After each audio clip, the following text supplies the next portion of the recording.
नमस्कार, मैं हूं प्रकाश श्रीवास्तव। हमारे खास कार्यक्रम पूरा सच में आपका स्वागत है। और खबरों की दुनिया में पूरा सच बहुत जरूरी होता है, क्योंकि झूठ से भी खतरनाक होता है अधूरा सच, और इसी तरह खतरनाक होती है अधूरी खबर। इसलिए हर खबर का पूरा सच हम आपको बताएंगे, वो भी तथ्यों, तर्कों और सबूतों के साथ। तो आइए बिना देर किए देखते हैं पूरा सच।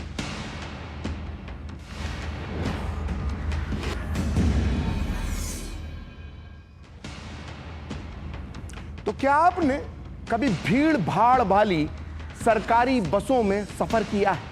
जानते हैं इन सरकारी बसों में क्या होता है? कुछ चालाक और धूर्त लोग सीट पर रुमाल फेंक देते हैं और फिर उस सीट को अपना बता देते हैं। लेकिन दुर्भाग्य से, जी हां, दुर्भाग्य से इस देश के वक्फ बोर्ड ने भी इस देश को सरकारी बस समझ लिया है। जिस जमीन पर उसका मन आता है उसे वो मुगलिया सल्तनत का रुमाल फेंक देता है उस पर और जमीन को अपना बताने लगता है। कभी ताजमहल को वक्फ बोर्ड अपना बताता है, तो कभी देश की संसद पर वक्फ बोर्ड अपना दावा ठोक देता है। और तो और जमीन खोर वक्फ बोर्ड ने सनातन धर्म के गौरव महाकुंभ पर भी अपनी गिद्धों जैसी नजर गड़ा दी है। और अब ताजा मामला उत्तर प्रदेश की राजधानी लखनऊ का है, जहां वक्फ बोर्ड ने उन ऐतिहासिक इमारतों को अपना बताया है जिन्हें बचपन से हम इस देश की सरकार की संपत्ति मानते थे। आज पूरा सच में हम आपको वक्फ बोर्ड का पूरा कच्चा चिट्ठा सामने लाएंगे, उसका सच बताएंगे और बताएंगे कि इस गिद्ध नजर वाले वक्फ बोर्ड पर लगाम लगाना क्यों जरूरी है। क्योंकि आज ये यूपी को हड़पना चाहता है, कल ये पूरे देश पर कब्जे का प्लान बनाएगा। तो देखते हैं पूरा सच पूरे विस्तार के साथ। भारत का वक्फ बोर्ड इस समय सबसे बड़ा जमीनखोर बन चुका है। वक्फ बोर्ड की साजिशें खत्म होने का नाम ही नहीं ले रही हैं। देश में जमीन के मामले में वक्फ बोर्ड तीसरे नंबर पर है, फिर भी उसका मन नहीं भरा है। लेकिन ऐसा लगता है कि वक्फ बोर्ड पूरे देश को ही अपनी संपत्ति बनाने पर तुला है। और उसकी ताजा मिसाल हैं ये 3 तस्वीरें जो हम आपको अब दिखाने वाले हैं। ध्यान से देखिए इन 3 तस्वीरों को। ये तीनों तस्वीरें उत्तर प्रदेश की हैं, लेकिन इन तस्वीरों में दिख रही इमारतों को पूरा देश पहचानता है। और अब इन 3 इमारतों पर यह खबर सामने आई है कि वक्फ बोर्ड इन्हें हड़पने की फिराक में है। वो पूरी बेशर्मी के साथ इन पर अपना दावा ठोक रहा है। आप देख सकते हैं ये लखनऊ का बड़ा इमाम बाड़ा है, ये लखनऊ का छोटा इमाम बाड़ा है, और तीसरी तस्वीर में अयोध्या का मशहूर बहू बेगम का मकबरा है। वक्फ बोर्ड ने इन तीनों इमारतों को अपना बताया है, लेकिन यूपी सरकार ने इन्हें सरकारी संपत्ति बताते हुए वक्फ बोर्ड का दावा खारिज कर दिया है। लेकिन ये तो सिर्फ 3 इमारतें हैं। इसके अलावा भी यूपी वक्फ बोर्ड के कई कारनामों का खुलासा हुआ है। ऐसे ऐसे कारनामे जिन्हें सुनकर आप दंग रह जाएंगे। आज पूरा सच में हम आपको आगे यूपी वक्फ बोर्ड के कई कारनामे बताएंगे। तो ये तो आपको पता ही होगा कि मोदी सरकार वक्फ बोर्ड बिल में संशोधन करना चाहती है, जिससे कि वक्फ बोर्ड की मनमानी और कब्जे वाली मानसिकता पर लगाम लगाई जा सके। आपको यह भी पता होगा कि इसके लिए एक जेपीसी बनाई गई है, जिसमें नियमानुसार हर पार्टी के सांसद मौजूद हैं। अब जब ये जेपीसी की टीम यूपी की राजधानी लखनऊ बैठक के लिए पहुंची, तो ऐसा खुलासा हुआ जिसे जानकर हर कोई दंग है। लखनऊ में हुई इस बैठक में जेपीसी ने वक्फ बोर्ड और मुस्लिमों का पक्ष जानने के लिए कई लोगों को बुलाया और उनकी बात भी सुनी और सुझाव भी लिए। इसके अलावा जेपीसी के सामने यूपी सरकार ने वक्फ संपत्तियों के सर्वे की रिपोर्ट पेश की, और सर्वे की रिपोर्ट में हुए हैं चौंकाने वाले खुलासे, जो बताते हैं कि वक्फ बोर्ड किस तरह से जमीन खोरी कर रहा है। आइए जानते हैं इस रिपोर्ट का पूरा सच। देखिए, रिपोर्ट में कहा गया है कि यूपी में 14,000 हेक्टेयर जमीन पर वक्फ बोर्ड ने दावा किया है और इसे अपना बताया है, जबकि इसमें से, अब ध्यान से सुनिए, इसमें से 11,700 हेक्टेयर जमीन सरकार की है, उत्तर प्रदेश सरकार की है। यानी यूपी में वक्फ बोर्ड जितनी भी जमीन पर अपना कब्जा बता रहा है, अपना दावा ठोक रहा है, उसमें से करीब 80% जमीन सरकार की। इस रिपोर्ट के मुताबिक लखनऊ का छोटा इमामबाड़ा, बड़ा इमामबाड़ा, बेगम हजरत महल पार्क, अयोध्या का मशहूर बहू बेगम का मकबरा सहित यूपी की कई मशहूर इमारतों को वक्फ बोर्ड ने अपना बताया है। लेकिन यूपी सरकार ने अपनी रिपोर्ट में वक्फ के मनमाने दावों को खारिज कर दिया है। अगर एक अकेले शहर की बात की जाए तो उसका उदाहरण दिया जाए तो बाबा विश्वनाथ की नगरी काशी में वक्फ बोर्ड ने 1637 प्रॉपर्टीज पर अपना दावा जताया है, जिसमें से 406 ऐसी संपत्तियां हैं जो सरकारी भूमि पर ही बनी हुई हैं। तो यह है यूपी वक्फ बोर्ड का कारनामा। उत्तर प्रदेश सरकार बोल रही है कि लखनऊ की ये तीनों मशहूर इमारतें सरकार की संपत्ति है। वहीं जेपीसी के साथ हुई बैठक में मौजूद जो शिया वक्फ बोर्ड के सदस्य थे, उन्होंने इसका विरोध करते हुए सरकार के आंकड़े को ही गलत करार दे दिया है। उधर उत्तर प्रदेश के अल्पसंख्यक कल्याण मंत्री ओम प्रकाश राजभर का कहना है कि अगर वक्फ बोर्ड किसी जमीन पर अपना दावा करता है तो उन्हें उसके कागज भी दिखाने चाहिए। आइए सुनते हैं वक्फ बिल पर बनी जेपीसी की बैठक के बाद किसने क्या कहा। विरोध करने वाले जो लोग, कुछ लोग हैं जो वक्फ बोर्ड की जमीनों पर अवैध कब्जा करके उसका दुरुपयोग कर रहे हैं, वो लोग विरोध कर रहे हैं। सरकार की मंशा है कि जो महिलाएं हैं, गरीब कमजोर मुस्लिम हैं, उनको भी इसका लाभ मिले। जितने भी वक्फ प्रॉपर्टी उत्तर प्रदेश में है, उसका गजीट नोटिफिकेशन किसने इशू किया? आपने तो इशू नहीं किया, हमने तो इशू नहीं किया, सरकार ने इशू किया। अब सरकार अब इशू कर रही है तो फिर वो बताए कैसा वो गलत हो रहा है। निश्चित तौर पे हमारी केंद्र की जो मोदी सरकार है वो पूरी संजीदा है मुस्लिम समाज के डेवलपमेंट के लिए। ब्रिटिश टाइम से नज़ुल में दर्ज है, जो कि वक्फ बाय यूज़र हैं, जो इस्तेमाल के तौर पे वक्फ हैं, वो इमाम बाड़े हैं, मस्जिदें हैं, तो उसके ऊपर जो है रिकॉर्ड्स को दुरुस्त करने की बात है। जिस तरीके से हमारे यहाँ नमाज, रोज़ा, हज, ज़कात की अहमियत है, वैसे ही वक्फ की भी अहमियत है। तो लिहाजा इसमें कोई भी ऐसा बदलाव ना किया जाए जो कि हमारी शरीयत के खिलाफ हो। और मुझे उम्मीद है कि अब 24-25 को हम एक अच्छी सहमति के साथ एक इसके अमेंडमेंट पे रिपोर्ट बना करके हम सबमिट कर देंगे। अब हमारी ये रिपोर्ट जिसको कि हमको इस बजट सेशन में प्रस्तुत करना है, तो अब सबको इंतजार है कि जल्द से जल्द जेपीसी अपनी रिपोर्ट संसद में पेश करे और वक्फ संशोधन बिल संसद में पारित हो, क्योंकि वक्फ बोर्ड के दावे तो थमने का नाम ही नहीं ले रहे हैं। हद तो तब हो गई जब ऑल इंडिया मुस्लिम जमात के राष्ट्रीय अध्यक्ष मौलाना शहाबुद्दीन रिजवी ने प्रयागराज में महाकुंभ आयोजन स्थल की जमीन पर भी वक्फ का दावा ठोक दिया। मौलाना शहाबुद्दीन ने प्रयागराज के रहने वाले सरताज नाम के एक व्यक्ति के हवाले से दावा किया कि कुंभ मेले की जहां तैयारियां की जा रही हैं वो जमीन वक्फ की है और ये जमीन लगभग 54 बीघा है। इस पर तब विवाद बढ़ा।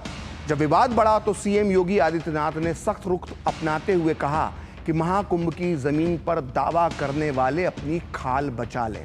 और यही वजह है कि योगी सरकार पूरे प्रदेश में एक एक इंच जमीन की जांच करवा रही है।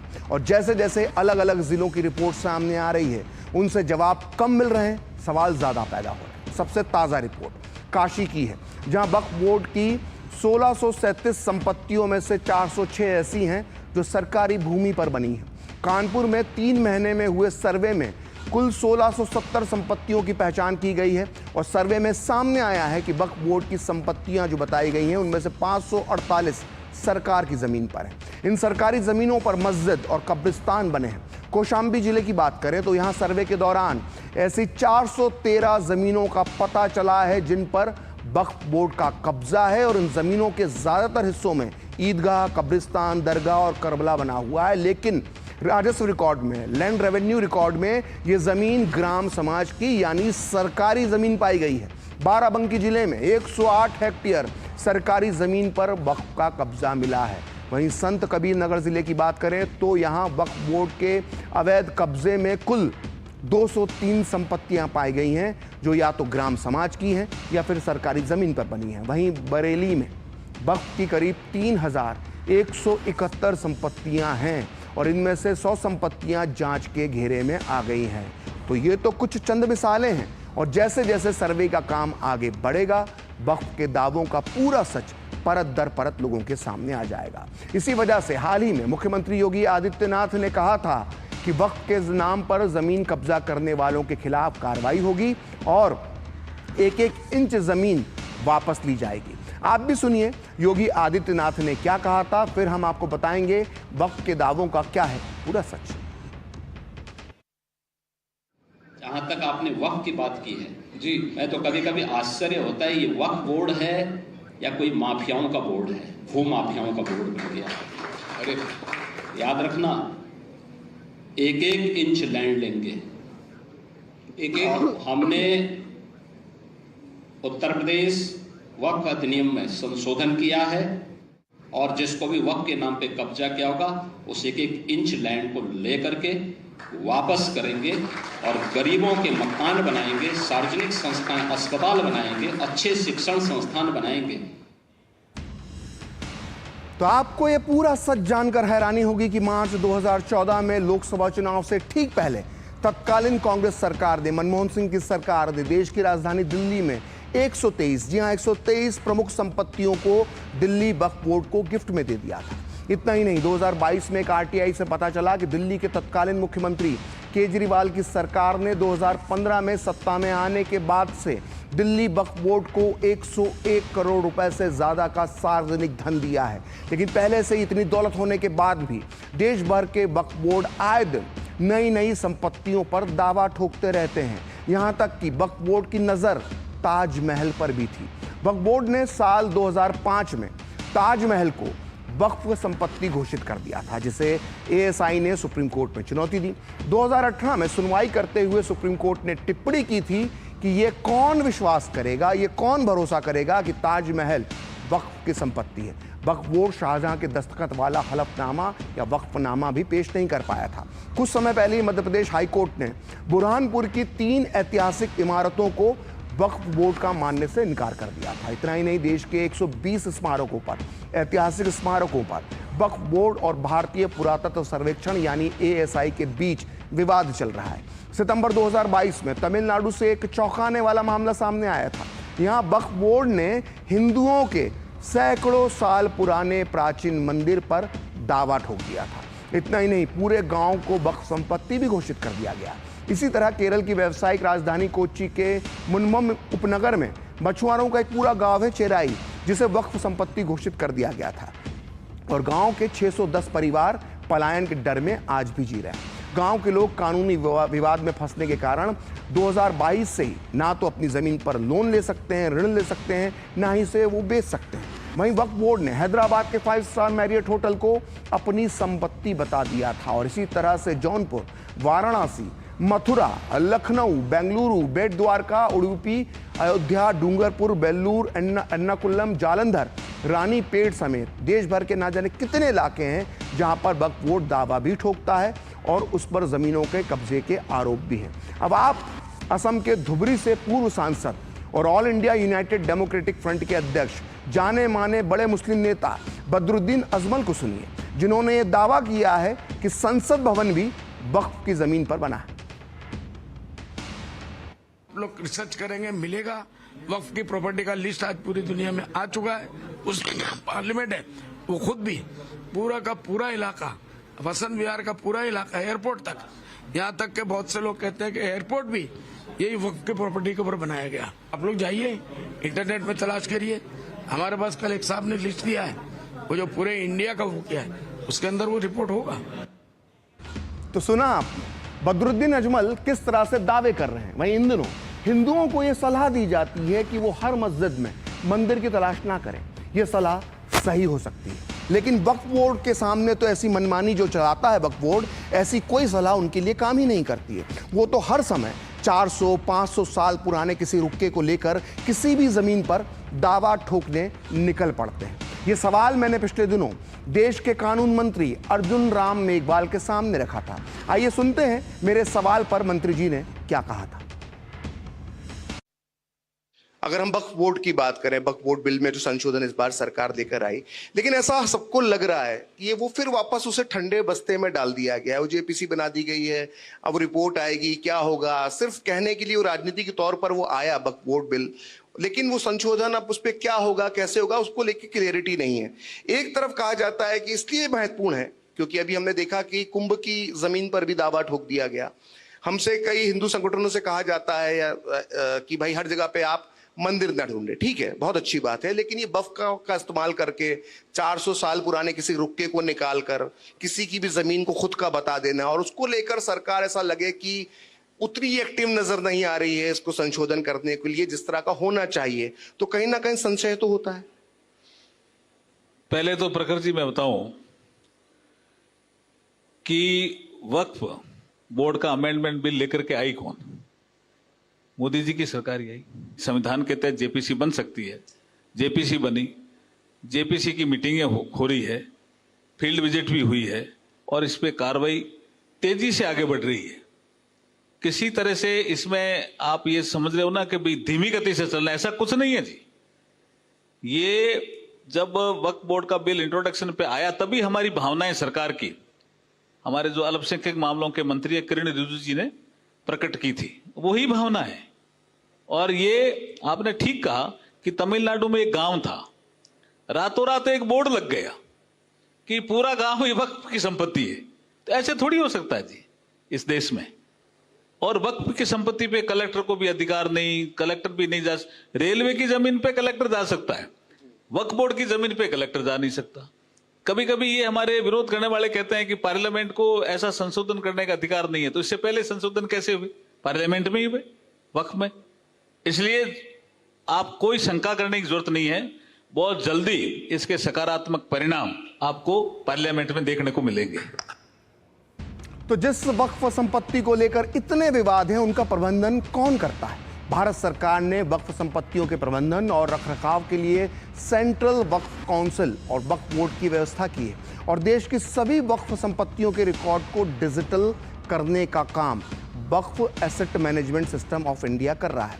आपको ये आंकड़ा हैरान कर सकता है कि दुनिया में, जी हाँ, दुनिया में सबसे ज्यादा वक्फ संपत्ति किसी मुस्लिम आबादी वाले देश में नहीं है, बल्कि भारत में है।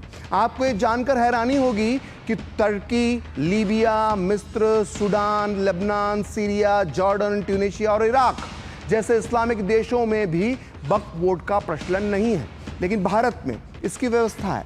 और देश में भारतीय सेना और भारतीय रेलवे के बाद सबसे ज्यादा जमीन वक्फ बोर्ड के पास है।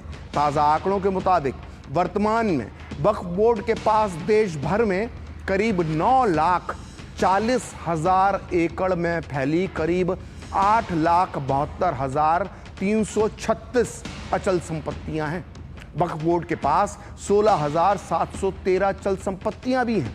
वक्फ बोर्ड की कुल संपत्तियों की अनुमानित कीमत 1,02,000 करोड़ रुपए बताई जाती है।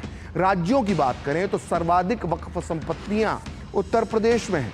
उत्तर प्रदेश और बिहार में शिया और सुन्नी संपत्तियों के प्रबंधन के लिए अलग अलग वक्फ बोर्ड हैं। उत्तर प्रदेश में सुन्नी वक्फ बोर्ड के पास 2,17,161 संपत्तियां हैं, जबकि उत्तर प्रदेश शिया वक्फ बोर्ड के पास 15,386 संपत्तियां हैं। यूपी के बाद सर्वाधिक वक्फ संपत्तियां पश्चिम बंगाल में हैं, जहां 80,480 वक्फ संपत्तियां दर्ज हैं। इसके बाद पंजाब की बारी आती है, 75,965 संपत्तियां। तमिलनाडु में 66,092 और कर्नाटक में 62,830 वक्फ संपत्तियां हैं। तो पिछले काफी समय से वक्फ बोर्ड को लेकर शिकायतें आ रही हैं, इसलिए देश भर में इसका विरोध भी बहुत तेजी से बढ़ता जा रहा है। और इसी को ध्यान में रखते हुए मोदी सरकार वक्फ बोर्ड संशोधन विधेयक लेकर आई है और जेपीसी का गठन हुआ है। लेकिन इस सुधार को लेकर विपक्ष ने राजनीतिक घमासान मचा रखा है। इस विधेयक के लिए गठित संयुक्त संसदीय समिति यानी जेपीसी में भी आए दिन हंगामा होता है। आइए जानते हैं कि विपक्ष का इस विरोध का पूरा सच आखिर है क्या, इनके अंदर की राजनीति क्या है। देखिए, वक्फ बोर्ड में सुधार के लिए लाए जाने वाले बिल का सबसे ज्यादा विरोध ममता बनर्जी की टीएमसी कर रही है और इस विरोध के पीछे का पूरा सच ये है मुस्लिम तुष्टीकरण। पश्चिम बंगाल में 27% मुस्लिम वोटर हैं जो टीएमसी का वोट बैंक माने जाते हैं। बंगाल में 80,480 वक्फ संपत्तियां हैं। उत्तर प्रदेश में समाजवादी पार्टी के विरोध की भी यही वजह है। यूपी में मुस्लिम आबादी 19% के आसपास है। यूपी में मुसलमानों को समाजवादी पार्टी का वोट बैंक माना जाता है। 2 लाख से ज्यादा वक्फ संपत्तियां यूपी में हैं। अब का चलते हैं बिहार का हाल भी देख लेते हैं। बिहार में तेजस्वी प्रसाद यादव की आरजेडी को वक्फ की इसलिए इतनी चिंता है क्योंकि इनके राज्य में करीब 17% मुस्लिम वोट बैंक है, जो परंपरागत रूप से आरजेडी का वोट बैंक माना जाता है। कांग्रेस की बात कर लेते हैं। देखिए, कांग्रेस की बात करें तो केरल, कर्नाटक, तेलंगाना, आंध्र प्रदेश और असम के मुसलमान जो हैं वो कांग्रेस का वोट बैंक माने जाते हैं। और यही वजह है कि कांग्रेस का हर छोटा बड़ा नेता वक्फ बोर्ड के पुराने ढर्रे पर उसे चलाने की वकालत करता है। तो आइए अब आपको बताते हैं वक्फ के मायने क्या है और वक्फ बोर्ड का इतिहास क्या है। दरअसल वक्फ एक अरबी भाषा का शब्द है जिसका मतलब वकूफा शब्द से ये शब्द बना है, जिसका अर्थ होता है ठहरना। वक्फ का मतलब है उन संपत्तियों से है जो इस्लामिक कानून के तहत खास तौर से मजहबी उद्देश्य के लिए समर्पित है। वक्फ उस प्रॉपर्टी को कहते हैं जो इस्लाम को मानने वाले दान करते हैं। इस संपत्ति के लिए माना जाता है कि ये अब अल्लाह की संपत्ति हो गई है और अब इसमें बदलाव नहीं किया जा सकता है। यानी एक बार जो संपत्ति वक्फ हो गई वो हमेशा के लिए वक्फ हो गई। आइए आपको बताते हैं कि आज़ाद भारत में वक्फ बोर्ड का इतिहास क्या रहा है। देखिए 1954 में वक्फ बोर्ड का गठन हुआ। तब पंडित जवाहरलाल नेहरू भारत के प्रधानमंत्री थे और भारत से पाकिस्तान गए मुसलमानों की ज़मीन केंद्र सरकार ने वक्फ बोर्ड अधिनियम 1954 के तहत वक्फ बोर्डों को दे दी। तब कई लोगों का कहना था कि ये संपत्तियां पाकिस्तान से आए हिंदू शरणार्थियों को मिलना चाहिए, क्योंकि पाकिस्तान ने अपने यहाँ हिंदुओं की संपत्ति जो छोड़ गए थे हिंदू वहाँ पर, वो भारत से गए मुसलमानों के बीच बांट दी गई थी वो संपत्ति। यानी पाकिस्तान गए मुसलमानों ने भारत में अपनी संपत्ति वक्फ कर दी और पाकिस्तान में जाकर हिंदुओं की संपत्ति वहाँ की सरकार से प्राप्त कर ली। लेकिन वक्फ बोर्ड को लेकर असली विवाद हुआ 1995 में, जब नरसिम्हा राव की सरकार ने वक्फ एक्ट 1954 में संशोधन किया। इस संशोधन में नए नए प्रावधान जोड़कर वक्फ बोर्ड को असीमित शक्तियां दे दी गई, जैसे कि वक्फ एक्ट 1995 का सेक्शन 3R के मुताबिक अगर कोई संपत्ति किसी भी उद्देश्य के लिए मुस्लिम कानून के मुताबिक पाक यानी पवित्र, मजहबी या चैरिटेबल उसको मान लिया जाए तो वो वक्फ की संपत्ति हो जाएगी। वक्फ एक्ट 1995 का आर्टिकल 40 कहता है कि ये ज़मीन किसकी है ये वक्फ का सर्वेयर और वक्फ बोर्ड तय करेगा। और बाद में वर्ष 2013 में मनमोहन सिंह की सरकार के दौरान जो संशोधन पेश किए गए, जिससे वक्फ बोर्ड को इससे संबंधित मामलों में असीमित और पूर्ण स्वायत्ता प्राप्त हो गई। 2013 में वक्फ बोर्डों की संपत्ति छीनने को, जो वक्फ बोर्ड जो हैं उनको संपत्ति छीनने के असीमित शक्तियां देने के लिए अधिनियम में संशोधन किया गया, जिसे किसी भी अदालत में चुनौती नहीं दी जा सकती है। यही वजह है कि पिछले साल महाराष्ट्र चुनाव में जीत के बाद हुए समारोह को संबोधित करते हुए प्रधानमंत्री मोदी ने कहा था कि कांग्रेस ने वोट बैंक की राजनीति के लिए वक्फ बोर्ड का इस्तेमाल किया है। आइए सुनते हैं जब पीएम मोदी ने तब क्या कहा था। 2014 में इन लोगों ने सरकार से जाते जाते दिल्ली के आसपास की अनेक संपत्तियां वक्फ बोर्ड को सौंप दी थी।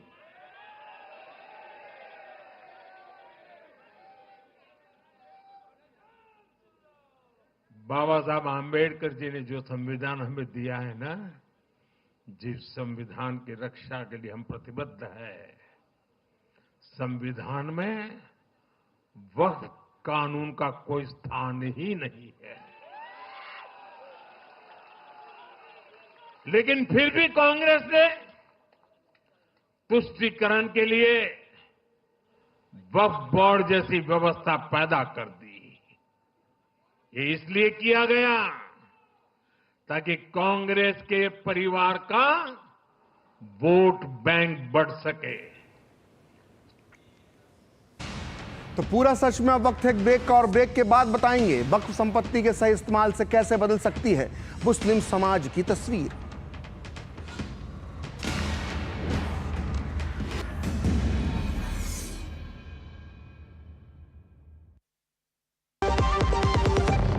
MDH का किचन किंग किचन में हो तो हम सब कुछ बना सकते हैं। बैंगन का भरता, आलू गोभी, भिंडी मसाला और भी बहुत कुछ।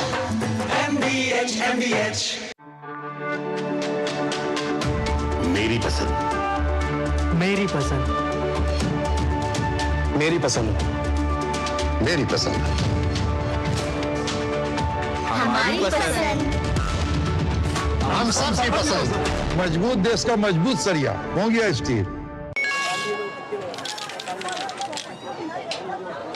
हम मूंगफली बेचते हैं, अपना अकल नहीं। ये मैसेज देखिए, कहते हैं लॉटरी लगी है, लिंक क्लिक करके UPI पिन डालो पैसा मिलेगा।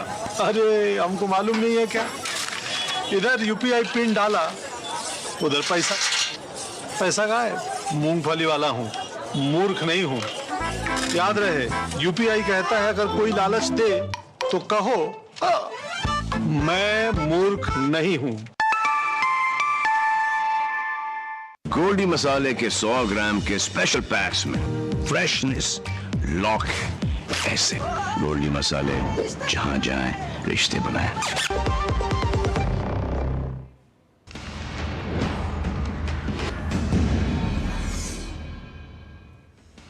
तो ब्रेक के बाद पूरा सच में आपका फिर से स्वागत है। और भारत में वक्फ संपत्ति का हजारों लाखों एकड़ में फैली हुई है। ना केवल इस संपत्ति की बेहिसाब कीमत है, बल्कि अगर इसकी आय का इस्तेमाल अगर देश और मुस्लिम समाज के लिए किया जाए तो पूरी तस्वीर बदल सकती है। मिसाल के तौर पर एक स्कूल खोलने के लिए लगभग 5 से 10 करोड़ रुपए की आवश्यकता होती है। मान लें औसत खर्च 7.5 करोड़ रुपए प्रति स्कूल के हिसाब से हो तो 10,000 करोड़ रुपए से लगभग 1300 से अधिक स्कूल खोले जा सकते हैं। एक कॉलेज खोलने में 20 से 25 करोड़ रुपए का खर्च आता है। 25,000 करोड़ रुपए से लगभग 1,000 कॉलेज खोले जा सकते हैं। और एक अस्पताल खोलने में करीब 50 करोड़ रुपए की लागत लगती है। अगर 50,000 करोड़ रुपए का उपयोग किया जाए तो लगभग 1,000 अस्पताल खोले जा सकते हैं। अगर वक्फ बोर्ड की संपत्ति से लगभग 1 लाख करोड़ रुपए का इस्तेमाल किया जाए तो इसमें 1300 स्कूल, 1,000 कॉलेज और 1,000 अस्पताल बनाए जा सकते हैं। इससे लाखों लोगों को शिक्षा, स्वास्थ्य सेवाओं का लाभ मिल सकता है और ये अल्पसंख्यक समुदाय के कल्याण में एक बहुत बड़ी भूमिका निभा सकता है। सरकार का भी यही कहना है कि वक्फ बोर्ड के नियमों में सुधार लाने का मकसद लोगों की भलाई करना है। तो आज पूरा सच में इतना ही। कल फिर होगी आपसे मुलाकात अपने इस खास कार्यक्रम पूरा सच में किसी और सियासी मुद्दे की पड़ताल के साथ। तो मुझे और मेरी पूरी टीम को दीजिए अनुमति। नमस्कार।